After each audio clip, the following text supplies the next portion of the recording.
We've been kind of like slowly saying goodbye. Now it's beginning to feel quite weird. Tanks started rolling to Ukraine. That was kind of a turning point. Go and play in Russia anymore because of the political situation.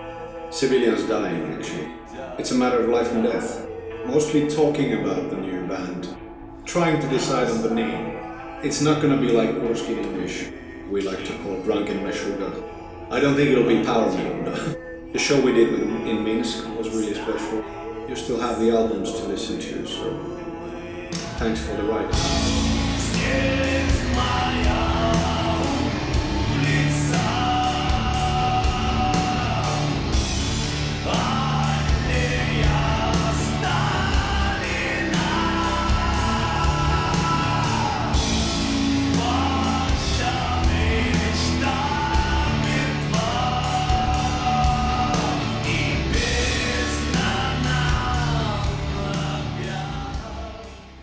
Oh. Okay.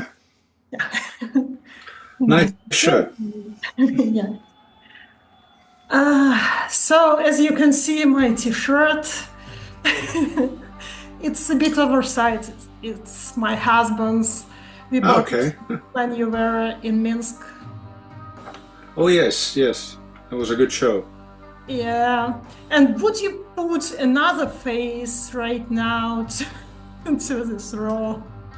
Well, I don't know. It was sort of we did those two T-shirts with Ivan Drago and these two gentlemen just to sort of, I don't know, show everybody that we don't give a fuck about what they think about politics and things like that, because well, it was kind of a joke because from the very beginning when we started the band, everybody has tried to sort of draw us into politics more than that we would like to, so that was kind of like a middle finger to all of those people. Like, the band has never been really political. We've been just forced to take a stand now with the last album. Yeah, but as far as I know, you are doing some politics in your hometown, or some social programs or something like that. Can you tell us what kind of a political career you are pursuing?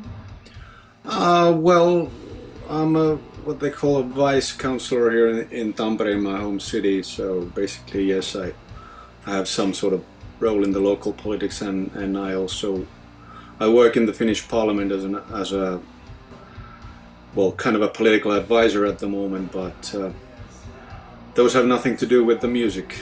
Yeah, I know. Because I just saw you are like in Facebook, you are positioning yourself like a politician, so I was just interested. Well, I try to keep those two separate. I have a separate page for the political stuff because it's something that I guess I've always been interested in the politics of my own country, and I've been sort of doing or participating in various kind of conversations online for about 10 years or so, and then it started evolving from that, and suddenly I was doing it more and more, and now it's a part of my job as well. So, but I try to keep that separate from the music because it's not, I don't find it very easy to combine art with politics, or it very easily becomes quite dull, and that's why even with the current album, if you think about the 10 or 11 songs that we have on the current album, there's only like one or two which are actually about current topics, and the rest of them are basically just Kursk songs. Yeah, and as far as you know, today you had the last rehearsals before final concerts. And how does it feel right now? Is it a sad feeling, or you feel like you've accomplished something and it's okay to let it go? Well, it's kind of weird, obviously, because it's been 17 years that we've been doing this band, and although we only did 5 albums, but it's been a long time that it's been a part of our lives, and it's still, I guess only in the past couple of days it has started to feel real that we're actually quitting the band now, because we had a couple of shows in the winter, and we did 3 shows in the Baltics and Poland also, and 2 shows in Finland. So we've been kind of like slowly saying goodbye to our fans everywhere, and then we didn't know exactly when we would make the final show, and we wanted to sort of find out what would be the best possible time and best possible location, and then these 3 shows kind of just fell into the right place, and now we've decided that these are actually the 3 last ones, and the last one will be in our hometown in Oulu. And yeah, now it's beginning to feel quite weird, and I don't know. Tomorrow it will be semi-weird, and on Friday it'll be more weird, and then on Saturday all hell will break loose. Yeah. Was it hard to choose songs for these final shows? Because it's not so many albums, but still lots of songs. Yeah, it's about 10 songs per album, so it's about 50 songs, or we had a couple of more songs in the first 2 albums, but yes, it was a bit hard, and we also wanted to change a few songs because we did a show in Helsinki in January, and we don't want to play exactly the same songs this time. So yes, it was a bit hard, but there are obviously kind of few of those songs that we also feel that the fans really want to hear, since they are the last shows. They're kind of like the shows that we really have to play, and we want to play, that are sort of directed to the fans. So in a way it was difficult, but then when you sort of choose the songs that you have to really play, and then you choose the songs from the last album, because obviously we want to play also the new songs from the latest album. So in the end there wasn't so much choice because there's only 90 minutes that you play, so, and the songs are quite long. What was the turning point when you decided the band should be stopped? Do you remember it?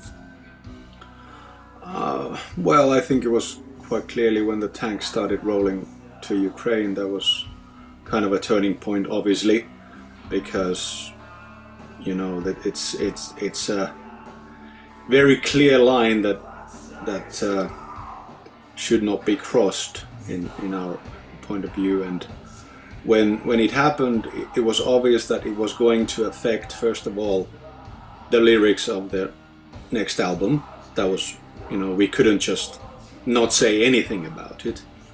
And then when we, stated our views about the events, it was, well, very obvious that we couldn't go and play in Russia anymore because of the political situation, and we don't want to fall out of a window or something like that.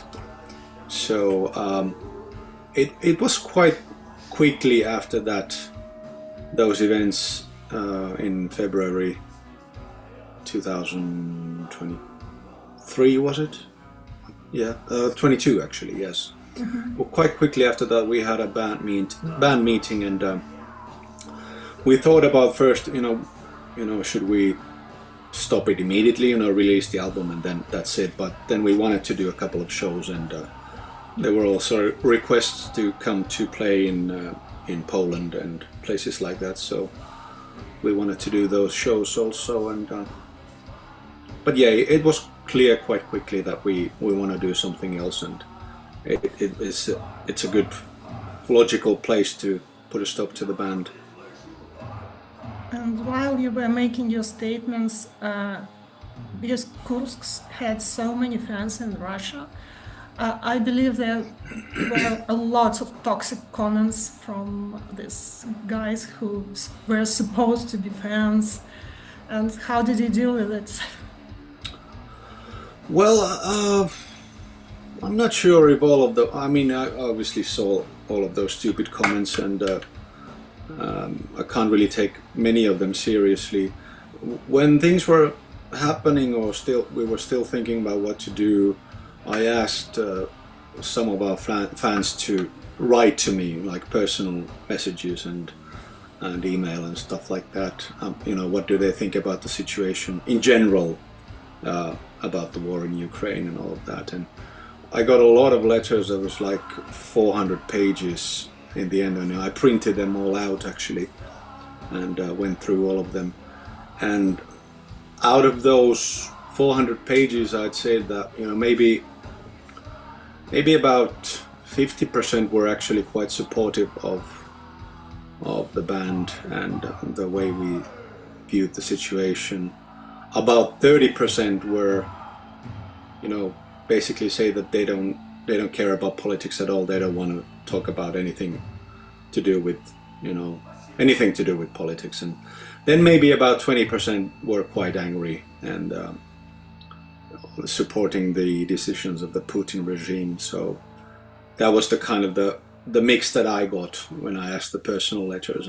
But obviously, yeah, there are a couple of people who actively, you know, follow the post that we did maybe on the Kontakte, and they were writing quite silly comments there. But we decided that we're not going to take part in that because it's really childish.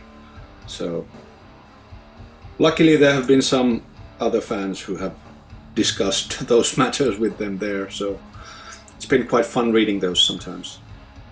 Yeah, because for me, you know, it was a great point of disappointment in people, and including musicians, and my friends, some of my friends, because they seem to be so stupid, you know.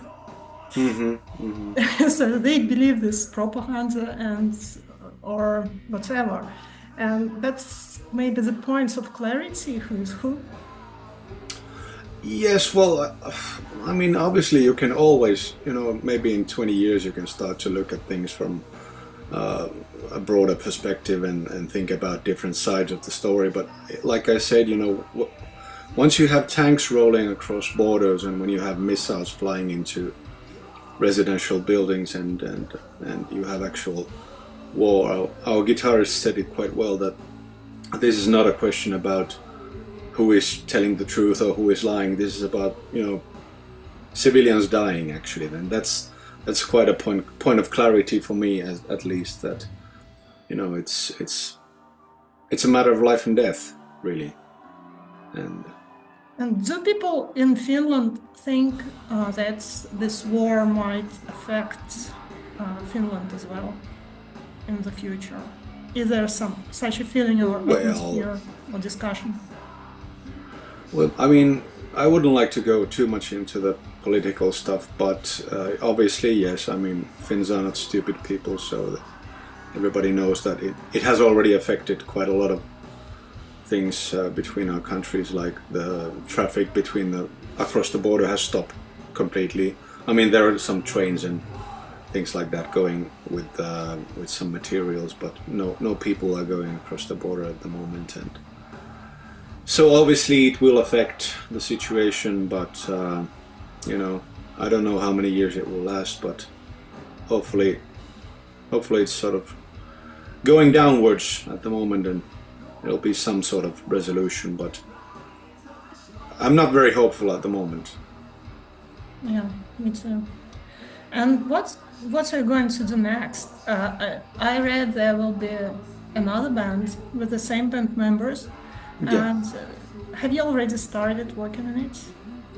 Well, we had a lot of time on these last shows. You know, like I said, we went to Estonia and Latvia and Poland, and we had some quite long rides on the bus over there. So we were mostly talking about the new band, like what sort of music we'd like to do, what kind of elements we would like to keep from Kursk. Although we're going to change the language into English, and it will be a new band. But when there are 5 people who have been playing together for 17 years, and we will keep the same instruments basically, so there will be some elements from Kursk. It's kind of unavoidable. But so far we haven't made any music, or we haven't even made any demos or riffs. But we've been sort of talking about the style of music that we would like to make, and what kind of new elements we would like to put into it, and at the moment we're kind of just trying to decide on the name. but so far I can't tell you that. But we have one pretty good candidate for the name, and I think we'll release it when the time is right. You know, now we're going to do these last shows and put Kursk into the mud, and then we'll talk about the new band after that. But there'll be new elements. It's not going to be like Kursk in English, because that would be boring. But obviously there will be some similarities because it's the same guys. Just do not add more strings to bass guitar. Oh yes, Jaska has been quite clear that he wants a bit more strings on the next. So would it be more like doom music, doom metal music still? Or Well, I mean, even with Kursk, it was never really, you know, even the first album, although it was quite slow, it was not like pure doom.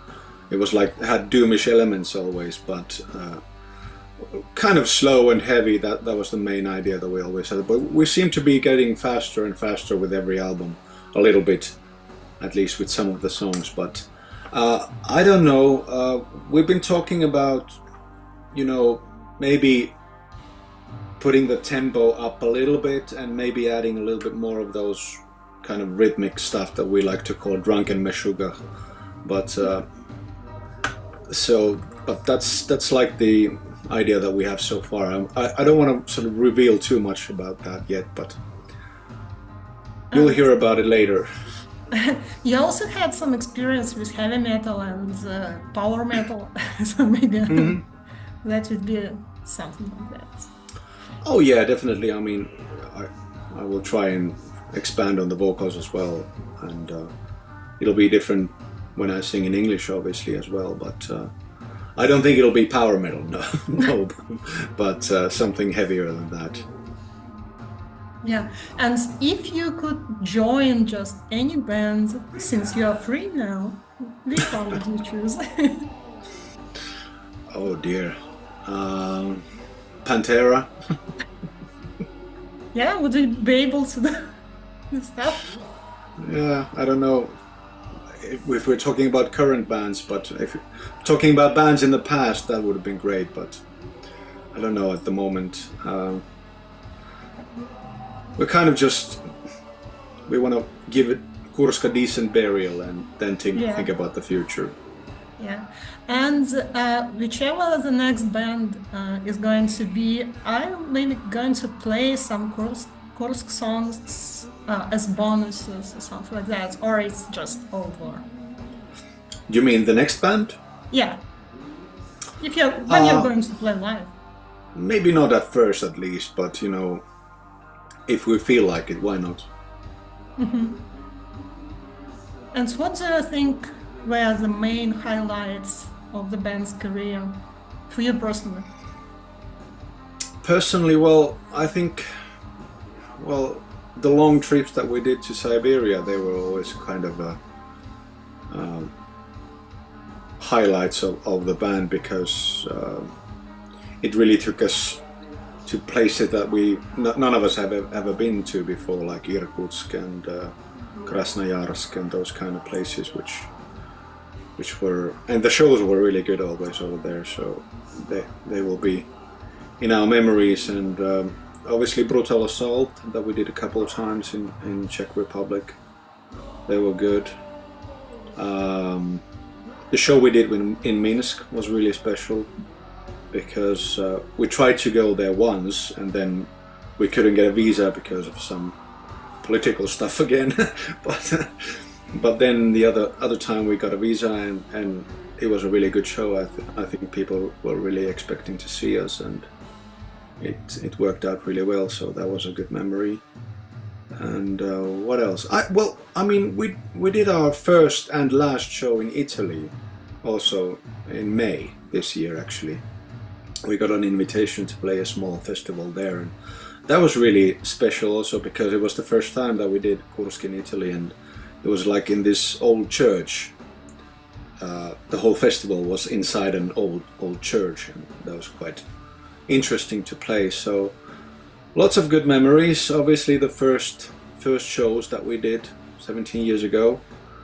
because when we started to band, none of us really knew what we were doing and how we were gonna play it and what it was gonna really sound like. It was kind of like experimenting all the time, and we had never played together, live before the first show. That was like we did the album mostly like, of course we were there in the same studio, but everybody was recording separately, and it was kind of like a big excitement when we got together actually and played live. And it took a while to find the right kind of approach to that kind of music, and in the end I think it turned out pretty unique. So a lot of good memories.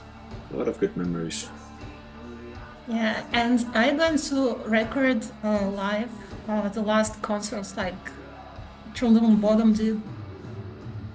Yeah, we're gonna record at least the last show in Oulu, and I don't know if we're gonna release the whole show, but at least a few songs here and there. We're gonna record them and release them later. But yeah. Yeah, and speaking just generally about music, what are your favorite releases, metal releases of this year so far? Well, unfortunately, I have to say that I've been so busy in the past maybe four years actually, that I really don't have much time to listen to a lot of music. Yeah. Yeah, actually, yeah. I have band rehearsals with Kursko, and I have two other bands as well. So that's my music mainly. Songs that we decide to play and rehearse. That's what I listen to. But I don't know. I enjoyed the last Bruce Dickinson album that came out. I've always been a fan of Dickinson, and it was an interesting album that he put out. Not what I expected, but that's probably the latest album that I've listened to. But yeah. And if you could change something in Kursk's career, would you do something differently, maybe? Good question. Would I do something differently? That's a difficult question. I usually like to say that no, because it's quite silly to, start second guessing would things have been better. We've mostly done what we wanted, and no, I don't have any regrets at the moment. Yeah, this was a very special band and unique, and I guess it will be quite a challenge to do something as special right now, but hopefully you guys manage it. Yes, well, obviously it will be impossible to do that kind of a combination, because it was unique that a Finnish band would start to sing in Russian, and there was already it put the band into a different kind of setting than any other band. And then of course the musical style was not very commercial. So, but I don't think we're gonna think about that too much when we start the new project, and we'll just try to do something different and interesting. So Yeah, let's see what happens. believe in you. And just what would you say to your fans who are not able to visit final concerts, just like last goodbye or something like that? Well, I don't know if you haven't had a chance to see us in the last shows that we did this year. Last year, a couple of shows in Finland. So, well, obviously the whole band wants to thank all of the fans. It's been always very a warm and boisterous and loud reception that we've got in all of the shows in all the countries that we've been to: Estonia, Latvia, Russia, Poland, Belarus, and Czech Republic. Italy also was very special, so, and Finland as well. So a big thanks obviously to all of you, and for supporting us, and you still have the albums to listen to. So thanks for the ride. Yeah, and thank you. And let's wait what the future brings. Okay. Yeah, thank you so much. And No, thank you. have a So good luck. Have some fun at the final concerts because you deserve it. yeah, we'll try to have some fun and try to play the shows as they should be played. It'll be exciting. Yeah, thank you. Okay, thanks. Bye. Have a good night.